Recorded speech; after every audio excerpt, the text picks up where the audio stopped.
Dober večer, cenjene gledalke, spoštovani gledalci. Moje ime je Aljuš Pertinač, vi pa spremljate najbolj politično nekorektno oddajo slovenskih televizij. So bili včerajšnji protesti premirni? Na včerajšnjih protestih je bilo le nekaj posamičnih neredov, tako da policija ni uporabila vodnega topa, kaj šele solzivca. Notranji minister Hojs je njeno delo pohvalil, predsednik vlade Janša pa se je odzval kje drugje kot na Twitterju, svoj odziv pa začinil s fotografijo, ki prikazuje navijaško nasilje nad policijo, pozor, staro 9 let. Janša bi seveda moral jasno označiti, da je uporabljena fotografija simbolična, ampak po drugi strani, če smo čisto iskreni, ko gre za dejstva, to ni vse, kar je pri premierju simbolično, mar ne? Sedaj pa se lotimo 24. oddaje jubilejne 5. sezone Faktorja na TV3. Resnica boli, komentarji še bolj. Danes bomo za vas komentirali resnica. Kaj je v resnici resnica? Resnica je filozofski pojem, ki po eni od definicij pomeni ujemanje izjave z dejstvi oziroma z realnostjo. Vendar pa ne obstaja enotna definicija resnice, s katero bi se strinjala večina filozofov. Kaj je v resnici resnica, nam bosta pomagala razvozlati naš posebni gost, dr. Bernard Nežmah, in naš stalni komentator, dr. Igor Lukšič. Toplo pozdravljena. Dobro večer. Bernard, če midva začneva, kdaj smo prišli v situacijo, da obstaja več resnic oziroma da ima kar vsak svojo? Ker se mi zdi, da še nekaj let nazaj smo se nekako, vsaj v nekih osnovnih dejstvih, lahko več ali manj strinjali ali pa uskladili. Zdaj se mi pa zdi, da to v bistvu niti ni več važno, ker važno je, da imaš ti svoje mnenje in ga čim bolj na glas govoriš. Kako smo po tvoje prišli v to situacijo? Ja, to je vsekakor mit, da bi nekoč obstajala ena resnica, saj v družbenem življenju. Lahko je ena resnica v fiziki, v bivanju človekovem je veliko resnic. Tako da to ni nič novega, je pa res to, kar si izpostavil, da imajo ljudje radi, izrekajo neka mnenja. Mnenja, če hočeš biti opažen v spletnem svetu, moraš imeti radikalna mnenja. Če se vsi strinjajo, ne vem, da je črno, je dobro, da ti rečeš, pa hudiča, zdi se mi, da je belo. Tako da ta sodobni kibernetski svet pravzaprav napeljuje k izmišljanju originalnosti. In potem je še nekaj. Nekoč si imel originalnost, ki je izvirala iz tega, kar delaš, iz tvojega dela. Danes pa pravzaprav se ljudje očitno čedalje manj istovetijo z delom in svojim ustvarjanjem ali pa početjem, ampak so pomembne njihove replike na ta medijski svet, ki ga vidimo pred seboj.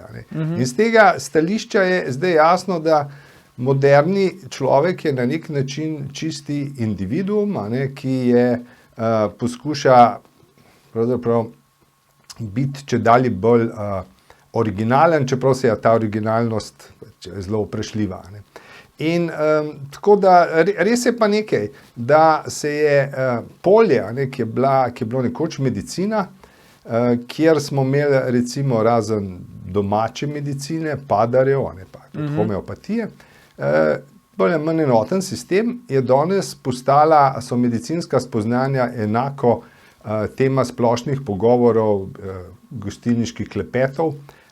To je pa novum. To je novum, da je enako velja, kot za katerokoli politično gesto, velja danes pravzaprav tudi za medicino kot tako. Igor, ti si vodilni slovenski politolog. Kaj je zdaj resnica recimo v politiki? A je to pač v bistvu ima vsak svojo ali obstaja neka temeljna resnica, pač okrog katere se potem prerekamo, kakšna je? Ker imeli smo že razne politične stranke, zdaj imamo prvič resnico, verjetno lahko pričakujemo, da naslednja bo neresnica, ki bo čist kontra tej resnici. Ja, resnično v politiki je to, kar uživa najmočnejši konsens. In ko tega konsenza ni, takrat občutimo to situacijo, ki si jo dobro opisal kot obstoj več resnic, ne obstoj ene resnice, se pravi razpadanje neke skupnostne zavesti In to je problem, ker prav politika je prostor, kjer naj se oblikuje konsens. Ne? Politika se je razvila s tem namenom, da se tam oblikuje nekaj, kar naj bi bilo splošno, skupno in vsi posamezniki skupine prihajajo, seveda vsak svojo izkušnjo, jo dajo na mizo, seveda v takih ali drugačnih političnih bitkah, v takih ali drugačnih političnih ureditvah, ne, da se ve, na kakšen način se to sme početi. Ko pa tega temeljnega konsenza ni več, ko se zdi, da je samo boj vseh proti vsem, se pravi tisto situacijo, ki je dobro Hobbes opisal, ki velja kao po njegovem naravnem stanju, ne, se pravi, da je človek človeku volk oziroma smo drug do drugega v stanju vojne. To je zdaj ta situacija, ki se samo zaostruje. In jasno, da to vsak, ki razmišlja in tisti, ki ne razmišlja, tisti, ki se poglablja v to, da bi utrjeval svojo predstavo v tem svetu in nekako reflektiral svojo izkušnjo. Se pravi, tu imamo en tip ljudi, teh je zelo malo. Imate pa druge, ki dejansko po večini preblejavajo ali pa kontrablejavajo to, kar je nekaj v zraku. Ne. Tako kot bi zrak dihali, potem na ta način tudi izražajo neka mnenja, ki v resnici niso njihova mnenja, tako kot je Bernard že nakazal. Ne. Da je to kar nekaj vladajočega, splošnega in potem zgleda, da so razlike bistveno večje, kot pa v resnici so. Ne. Če greš ti analizirati, vidiš, da bistvenih razlik tako velikih, kot se kažejo, vseeno ni. Ampak da bi pa ljudje pristali na to, da vendarle imamo bistveno več skupnega, je pa problem v današnjem času. Ne. In to gotovo ta narcistična kultura podpira. Ne. Ja, jaz bi k temu dodal še nekaj. Ne gre samo za to, kar je Igor izpostavil, zdaj to vprašanje tega, on je temu rekel blejanja, karkoli že to je.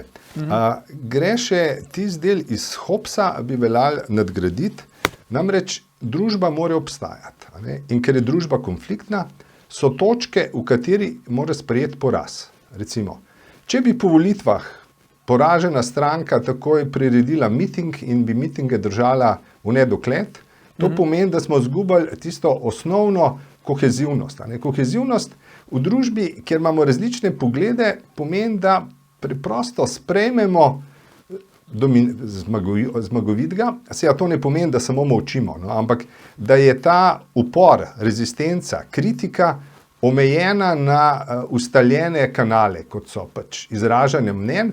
Problem pa seveda nastopi zelo resen, ko se to prelevi permanentno na ulične proteste. Ne? Takrat se pa stvar pravzaprav začne lomiti. Lomiti v tem smislu, da imamo na nek način neko paradržavljansko vojno, sicer ne nasilno, ampak da ne živimo pravzaprav pod istimi, v istem več okviru, rečemo teh.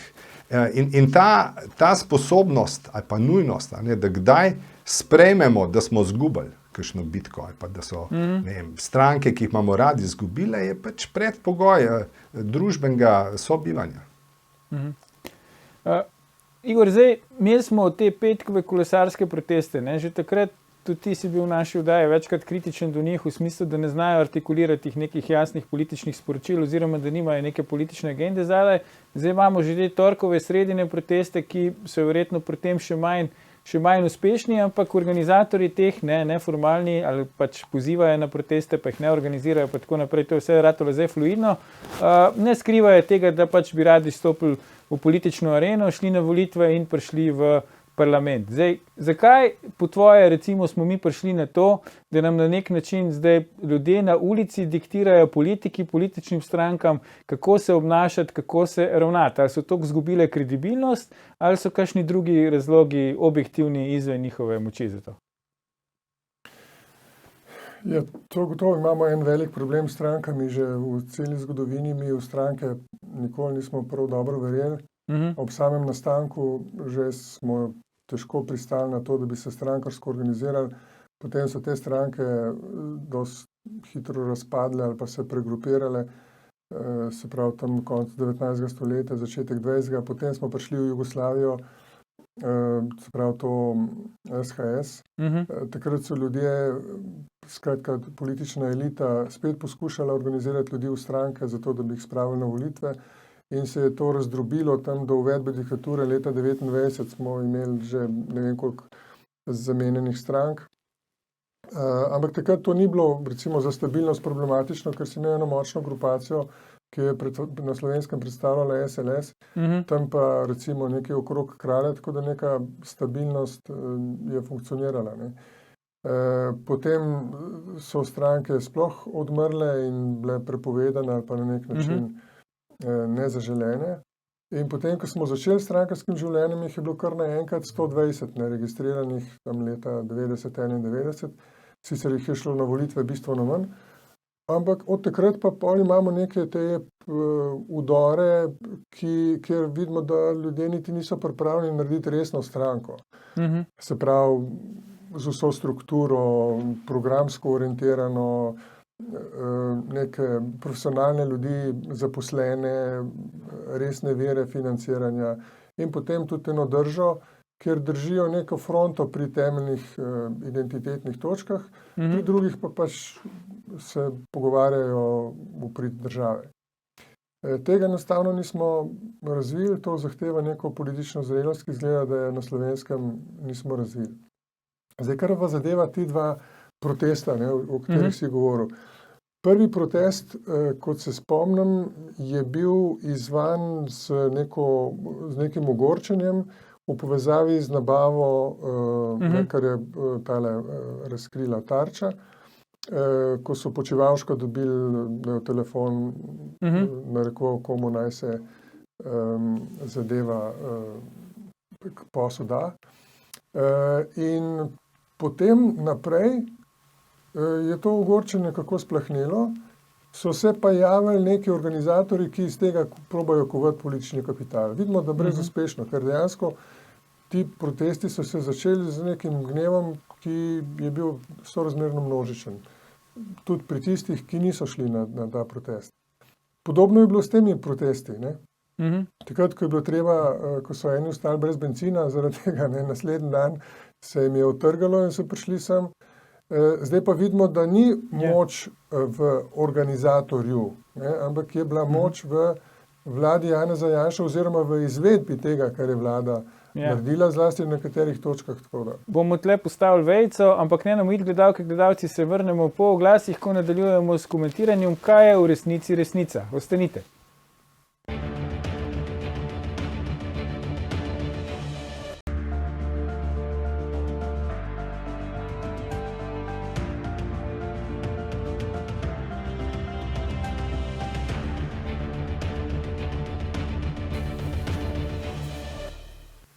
Ponovno pozdravljeni, z nami sta še vedno Bernard Nežmah in Igor Lukšič, pogovarjamo pa se o tem, kaj je v resnici resnica.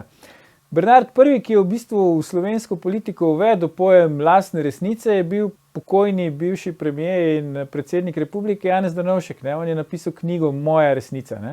In zdaj me zanima, a je on bil pred trendom, v bistvu nek napovedovalec trenda, ali je to čista slučajnost, da je on svojo biografijo osebno, politično naslovil z Moja resnica. Več razlogov. To je gotovo najboljša avtobiografija politikov na Slovenskem. Recimo to, kar izdaja Kučan, bi bilo čudovito, ko bi povedal, kako je delovalo za kulisje odločitev. Ampak vse je nekako že propaganda, razmišljen, kakšne politične učinke bo imel. Medtem ko je Drnovšek napisal odlično knjigo. Ne. Popisal je, kako je bil 4. razredni politik in kako je bi rekel, izpeljal svoj, bi rekel, prodor na vrh, ne, zelo pač od tega, kako se je učil jezikov po ploščah in podobno. Sama beseda ni za pretiravati, resnico imamo že od pamti veka, ne. To je izraz, ki ga pravzaprav jeziki rabijo, ne.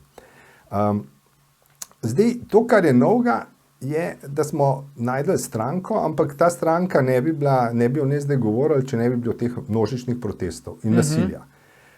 Jaz moram tle uporabiti izraz nasilje, namreč če bi gledali, kaj se dogaja, potem, če stojijo nekje policaji s svojim kordonom in demonstranti vanjo, bi rekel, pritiskajo svojo silo, to je, mislim, klasično. Če bi ti na cesti tako s policajem ravnal, takoj dobiš globo za napad na policista.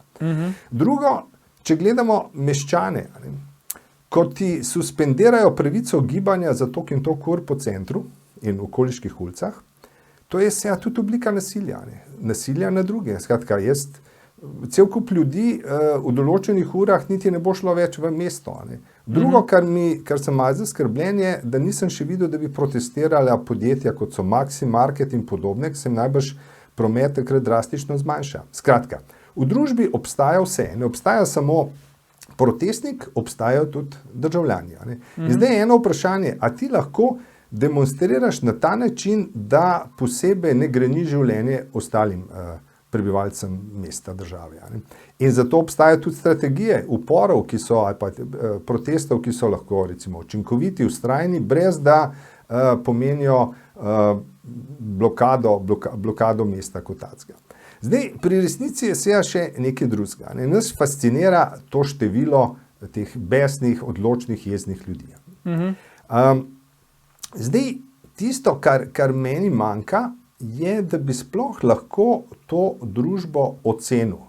Namreč, jaz sem v Rusiji v 90-ih celo desetletje hodil in sem se najprej čudil teh množičnim proti Jelcinovim protestom. Namreč, isti ljudje, ki so 2 leti prej, leta 1991 proti komunizmu protestirali, so zdaj proti Jelcinu in uvedbi njegove tržne ekonomije. Skratka, da bi razumel, kaj se tam dogaja, sem se jaz pogovarjal s protestniki. Protestniki so mi razlagali, da pač ni več davkov, praktično nihče ne plačuje, razen mafija, edina, ki pobira. Taksisti so vrgli taksimetre iz avtov, za njih je čudovita dežela. Učitelji so mi jamrali, pač vsak dan imam kakšnega učenca manj, ker če prodaja Coca-Colo na ulici, zasluži več kot jaz. Nekdo je plastično rekel, nekoč sem hodil na morje, na Črno morje, v nek apartma, zdaj grem pa šotorom na Belo morje, tam so bili gulagi, tam ni bila počitniška destinacija. Skratka, bilo je zelo jasno, kakšni ljudje in zakaj protestirajo. Zdaj, v vseh teh poročilih smo slišali vse mogoče, nisem pa jaz zapazil kakršnikoli tudi časopisnih, bi rekel, poročanj, kdo recimo in zakaj je tam. Skratka, kaj je po poklicu, kakšne so njegove zahteve, želje. Namreč želja samo, da vlada pade, je cela opozicija enako mislila. In manjka, Igor je prej omenjal nekaj, da pri artikuliranih protestih ali pa zahtevah rabiš nek cilj.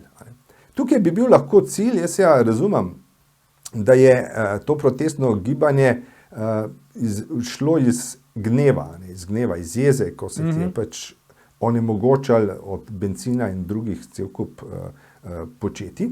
Ampak potem bi recimo pričakoval, da bi bili protesti punktualni, da bi zahtevali. Zahtevamo, da dopustijo, dostop do pumpe, tako kot do trgovine, brez PCT-ja. Nič od tega ni bilo videti, nič ne vemo, kdo so te demonstranti. Tisto, kar je bilo meni zelo oči bijoče, je en večerni posnetek na eni izmed televizij, kjer je bilo očitno, da velik del dviga v roke mobitele in snema to prerivanja in demonstracije. Skratka, spet imamo na ta drobni narcisizem. Po eni strani je ta trenutek, ko zasedaš ulice in suspendiraš oblast, pravzaprav človek zadovoljen, skratka je neka moč, skratka ti si močnejši od države kot take. Ampak, če gledam, da potem predvsem ti širiš po Facebookih, kaj si vse posnel, kje si bil, mi govori, da so te protesti seveda podaljšek, rečemo, interneta v življenje, kjer ti nabiraš dogodke, s katerimi potem osmišljaš svojo spletno ali kakršnokoli stran, imaš svoj račun. In z tega, za voljo vsega tega, kar sem zdaj rekel, bi zelo težko ocenil, kaj ta resnica je. Če bi rekel, da gre za odpor proti cepljenju. Pa rečemo, vzamemo iz stališča, recimo moj prijatelj Anton Komat, ekolog, je tudi upornik proti temu. Ampak pri njemu je to zelo logično, racionalno. On celo življenje se ukvarja s kemikalijami, z pesticidi in skrbi torej za to, da bi telo ne bilo objekt ne vem kakšne kontaminacije in je seveda naravni podaljšek, da si potem tudi proti cepivu, ki je definitivno tudi nek tujk, sam po sebi ni idealen. Ampak pri teh protestnikih jaz nisem imel občutka, da bi šlo za to, da je to njihova, rečemo, ena širša drža v tem smislu ekosovska, na celi črti. Ampak je samo, jaz bi temu rekel, meni deluje kot en cestni happening. No, happening je, seveda, človek ima, jaz bi tako rekel, načelno imamo pravico do protestov. Jaz pri teh protestih najbolj sem presenečen nad mediji, ki s tako lahkoto opisujejo, rečejo, najprej so skandirali, pa vpili, oziroma pa neke izjave izražali, potem so šli pa po mestu, kot da so šli na sprehod. To prav ni sprehod, temu ne moreš reči, da si šel na sprehod, če si blokiral vse ulice.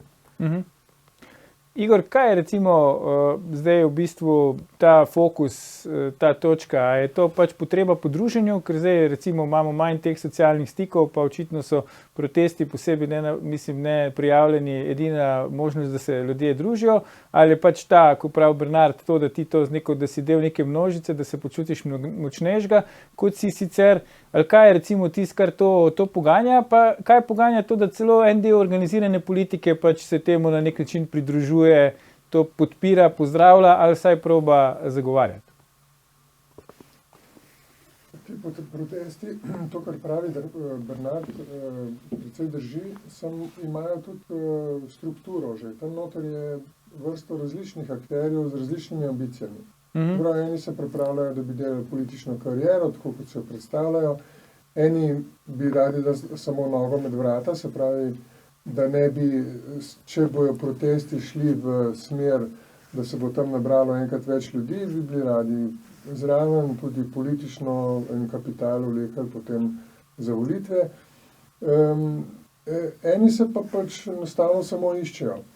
Če gledamo te prave politične proteste, tam, ker imaš eno organizacijo zadaj, recimo protesti tam 2.5, 2.6, ki so jih organizirali sindikati, pa z avtobusi, pa z malco, pa s programom, pa potem z govori, ki so neka politična stališča izražali. Se pravi, to je nek protest, ki je političen protest, kjer se ve, kdo je organizator, zakaj to dela in kaj bi rad spremenil. Pri teh protestih pa samo vemo, da so to ljudje, ki so nezadovoljni, tako kot marsikdo, pa ne izbira tega načina. Tisto, kar je tragično pri celi zgodbi, recimo zame kot politologa, je to, da se ljudje angažirajo, na nek način izgubljajo energijo, kjer ne more dati rezultata. Prav, ti, ki so najbolj zagreti, da bi prišlo do neke spremembe globje, ne poskušajo poiskati enega bolj primernega načina, sredstva, da se organizirajo, predvsem pa, da grejo na volitve, takrat, ko so volitve, oziroma se angažirajo pred tem, da bi tukaj lahko dosegli neko spremembo, tisto, ki jo hočejo. Ker v organiziranih državah, to, kar zdaj Slovenija postaja v demokracijah, je pač treba delovati dolgoročno. Hitrih sprememb, se pravi tako, da se jaz gledam oddajo na televiziji, jutri pa grem demonstrirati in bo vlada padla, tega pač ni. Tega pač ni. In je treba pač nekaj prebrati, je treba nekaj vedeti, se treba s kom pogovarjati, pogledati, kaj tu obstaja, na kakšen način se da doseči spremembo. In tisti, ki resno misli spremembo, se mora tudi temu prilagoditi. Se pravi, prva velika sprememba bi bila, da se ti ljudje malo spremenijo. Ja. Bernard, zdaj v bistvu tleke je Igor končal. Ni samo resnica tista, ki propagira resnico, ampak recimo imamo zdaj tudi primer, kjer je na 3-dnevnem obisku 8-članska delegacija Evropskega parlamenta, ki tudi išče resnico v Sloveniji, v stanju v medijih, pa demokraciji, borbi proti korupciji in tako naprej. To je na nek način, se strinjaš, nenavadno. Mi smo 17 let člani Evropske unije, v 21. stoletju, oni imajo tle svoje stalno predstavništvo, skratka vse se ve. Kaj bo zdaj ta 8-članska delegacija lahko novega tukaj pri nas odkrila, oziroma kakšno dejansko resnico bo lahko odkrila, pa potem nesla nazaj v Bruselj? No, to prvo, to ni iskanje resnice. Dej, kot smo že začeli, aletheia je filozofski termin in to predpostavlja čas. Resnica ni tako, da jo sklataš drevesa ali pa pobereš nekje, kjer leži, ali pa 5 ljudi zbereš, pa najdeš resnico. Resnica, ali pa recimo, jaz bi temu rekel, poglobljenje, vpogled v stanje stvari je nekaj, s čimer, kar moraš dolgo časa opazovati. In opazuješ na ta način, da ne moreš opazovati medijev, ne da znaš slovenski jezik. To je nemogoče. In kot si sam omenil, zato ima tako Evropska unija in vse države, ki imajo tukaj veleposlaništva, imajo ekipe, ki dnevno spremljajo in medije in politike. Zdaj, če jih bi zanimali, bi bilo bolj, kaj se dogaja, bi na osnovi teh poročil lahko kaj počeli. Kar oni počnejo, ta osmerica, je seveda spektakel. Spektakel, meni se zdi irelevantno, če iščeš resnico, zakaj bi rabo nujno imeti premierja države. Če se z njim noš pogovarjal, pa do resnice ne prideš, mislim.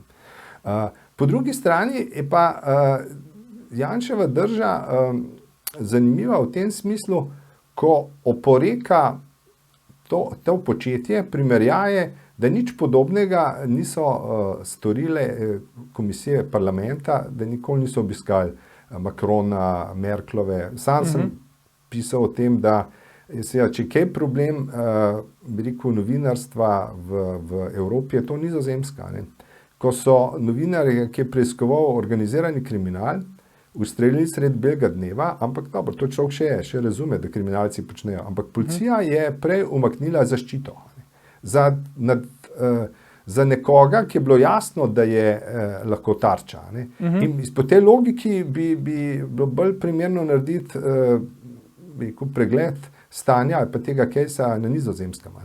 In gre še za nekaj, to ni ustaljeno pravilo, ampak to je pač ena izmed akcij poslancev, ki se meni zdi, da je seja vrag v tem, da to ne more, z našega stališča, mi ne bomo izvedeli iz tega poročila nič, kar ne vemo, kar že ne vemo. To bo samo nek politični spin, ki bo krožil in to je tudi, jaz mislim, edini namen tega, ker konec koncev, če bi rekli, naredimo ta sken, kaj se dogaja z mediji, z novinarji, bi pač prečesali celo Evropo, na nek način. Pa izbereš enih par točk zaradi tega in onega, ali pa bi rekel zelo preprosto. Če bi hotel videti, recimo, kje je zdaj očitno največji konflikt pri nas, je STA. In imamo pač argumente vlade, imamo argumente predstavnikov STA-ja. In zdaj, če bi že hotel nekaj iskati, bi lahko recimo takej šli v detajle, v vse momente in tudi v primerjavi z državnimi agencijami po drugih evropskih državah, kako so tukaj postavljene. In potem bi dobili lahko nekaj, a je slovenska drža vlade nek unikum, ali na kakšen podoben način imajo tudi vlade, kjer imajo svoje agencije in nadzor nad svojimi agencijami. Ampak tega Evropska komisija ne počne. In mislim, tega ne počne zdaj Evropska komisija, mislim, parlamentarci. Parlament, ja. Jaz mislim, da gre tudi za dinamiko med parlamentom pa seveda strankami v tem parlamentu, da en del političnega prostora v Evropskem parlamentu je zahteval razpravo o Sloveniji in stanju v Sloveniji, se pravi ta levo-sredinski del, desno-sredinski pa zdaj zgleda oblikuje komisije, kjer je tudi ena članica poslanka SDS-a. In oni seveda zdaj uravnotežujejo tisto, kar je bilo diskutirano v Evropskem parlamentu. Se pravi, to je samo neka del politične igre. Je pa to že bilo enkrat, leta 2013 so prišli pa iz ljudske stranke samo 3, 2 poslanki in 1 poslanec, poljski je to vodil in se je pogovarjal s tistimi, ki so hoteli. Jaz sem bil tudi poklican in sem prišel. Šlo je pa za vprašanje statusa Janeza Janše oziroma pregon njegov. Takrat, ne vem, je že bil zaprt, je bil tik pred tem, ampak resen pregon, ki je potem pripeljal do zaprta Janeza Janše. No in oni so prišli takrat v pomoč stranki in osebno podpirati Janeza Janšo. To je bil nek političen message, hkrati pa tudi smo se pogovarjali o tem, kaj to pomeni za Evropsko unijo, ne, če se s političnimi akterji začnejo obračunavati na sodni način. Jaz sem to dejal skozi, niso me zaprli še zaenkrat, ampak to je nekaj, kar če zdaj bolj udira močno ali pa je v politični prostor. Ne, zdaj vidimo, je tudi Sarkozy je fasil neko kazen zaporno. Ne. Se pravi, to je nekaj, kar je na nek način novo. No, to, kar pa zdaj ta skupina počne, ne, je pa seveda poskus politične podpore obstoječi vladi. Ne. Misliš opoziciji? Ja. To je zdaj... Ne, bi rekel vladi, zaradi tega, ker bomo videli, kakšno bo poročilo. Se mi zdi, da poročilo bo korektno do vlade. Ja, to je zdaj vprašanje, ne, zanimivo, ker je zanimivo je to, ja, da je pač voditeljica te skupine, sicer mislim, da predsednica tega odbora, ne, Evropskega parlamenta, ki je že imela konflikt z našim predsednikom vlade, takrat, ko so imeli tisto Zoom konferenco, pa je on prekinil povezavo, ki niso hoteli njegovega posnetka zavrteti. Je pa res, da je tudi Romana Tomc članica, ampak vprašanje, koliko lahko ona zdaj med temi 8. To se mi zdi tudi zanimivo. Ne? Kaj bo pa Romana Tomc? Ona pa res ne bo nič novega zvedela v Sloveniji. Ne, se ne gre za to, ne, se to ni raziskovalna skupina. Ne. Ja, meni se zdi, oprosti Igor, meni se to zdi kot nek safari, no? Političen safari, da so prišli v Slovenijo, da vidijo, da tle levi preganjajo antilope ali je mogoče obratno. No? Ne, to že vse vejo, nič novega ne bojo odkrili, tudi oni ne bojo nič novega zvedeli. To je pač politična misija. Ne. Oni bojo naredili neko poročilo, kjer bojo potem ali komisiji ali pa svetu nekaj predlagali. Ne, in to, kar bojo predlagali, kar bojo ugotovili, bo verjetno to, da je avtonomija slovenske politike taka kot vsaka in tako naprej. Skratka, to bo po mojem neko poročilo, ki bo vse skupaj samo zamazalo oziroma pokazalo konflikt odprt. No. Še eno vprašanje bi rad načel z vama. Zdaj, Zorana Stevanovića, predsednika Resnice, ne neformalnega organizatorja neprijavljenih protestov. Všeč mi je, kako spreminja te svoje vloge, ne, pri tem moram priznati, kar spreten. Zdaj mislim, da za tega predvčerajšnjega, kaj je dan četrtek, je rekel, da oni niso pozivali na proteste, jih pa podpirajo. Ne. No, njega je sprejel tudi predsednik republike pred enim izmed teh protestov, tam sta se dobila, na koncu je Stevanović komentiral, da ni bilo rezultatov, predsednik republike je komentiral, da je Stevanović odgovoren, pa me zdaj zanima vajino mnenje. Zdaj, a je predsednik republike s tem, ko je povabil Stevanovića na razgovor, je naredil napako, ni naredil napake, je na nek način legitimiral to njegovo početje, je primerno, da se z njim pogovarja, oziroma kaj je sploh poskušal doseči in ali je bilo to realno doseči? Zdaj, stališča pragmatike je bilo vse njegovo početje nesmiselno. Stališča nekih pravnih implikacij lahko rečem, da je tudi vprašljivo. Ampak Pahor je naredil pa kljub vsemu eno posebno držo. Izvedel je pogovor z nekim političnim akterjem, s katerim se v ničemer tako rekoč ne strinja in ki ne bi ga poskušal to prepričati, jaz temu pravim, katoliška drža mu ni uspela, ampak v situaciji, kjer so nasprotniki često demonizirani, z njimi pa nič. Danes smo imeli v Marezigah ene izmed strank, skratka ne sme prosto po Sloveniji več potovati s svojimi člani. Ko ti nekdo vzame pravico, da nekaj počneš in da bivaš, je zelo razširjen in ta antagonizem, ta silni spopad, ko ni dialoga z nasprotniki, ima zelo močno, zelo razmahnen. z tega zornega kota je pa Pahorjeva poteza pa pravzaprav zgledna. Zgledna, da ravno v tem smislu, dati možnost pogovorov. Tu, če ne uspe, ampak vsem. Skratka, zakaj se ne bi pogovarjali? Tudi vseh, če vzamemo pred vsemi velikimi vojnami, tudi v Iraku je bilo 1001 način, še zadnji obisk tega in tega sekretarja pri Huseinu, da bi ga prepričali, pa pri Miloševiću podobno. Ne. In z tega stališča se meni zdi, da ta Pahorjeva drža, da je se odločil za pogovor, kakršenkoli je že bil to neproduktiven zgled, da se velja pogovarjati. Igor? Ja, pogovarjati se da na različne načine, ne? Se da v ofu prek posrednikov ali pa neposredno. Če se pogovarja predsednik, potem to mora dati nek pozitiven rezultat. Ta pogovor, kot vidimo, ni dal pozitivnega rezultata, razen v tem smislu, kot je Bernard govoril, se pravi, da se to tako interpretirati. Ampak jaz bi si želel, da predsednik prej naredi neka poizvedovanja o tem, kam lahko ti pogovori pridejo. Tako se dela sestanke z vsemi. Ne? Ti ne povabiš recimo predsednika Nemčije na pogovor kot turista ali pa samo zato, da bi se pogovarjal. Ampak imaš prej neke poizvedovalne sestanke, ki jih opravijo svetovalci in sodelavci, da se oblikuje neka agenda in potem možni izhodi. To se mi zdi, da ni bilo narejeno, čeprav bi se lahko naredilo in bi se potem lahko tudi tako zapakiralo, ne, ta pogovor. Do pogovora bi lahko vseeno prišlo, ampak bi se vedelo, kakšen je možen rezultat in ne bi bilo tako pompozno najavljeno, da zdaj se bo pa nekaj zgodilo. Ne. Ker zgodilo se je nasprotno od tega, kar je bilo najavljeno in se mi zdi, da to ni dobro za državo in za institucijo predsednika države. Kaj se bo zdaj po vašem mnenju dogajalo z resnico? Ne? Bo postala absolutna resnica, bo prišla v parlament, se bo ta politični projekt nadaljeval, bo mogoče z usahnitvijo epidemije tudi sam zgubil moč, ali bo to moč še imel naprej, se bo nekaj druga priključil. Kaj vidva recimo prognozirate, če ste mal politični šlogarci, kam bo šla zdaj ta resnica?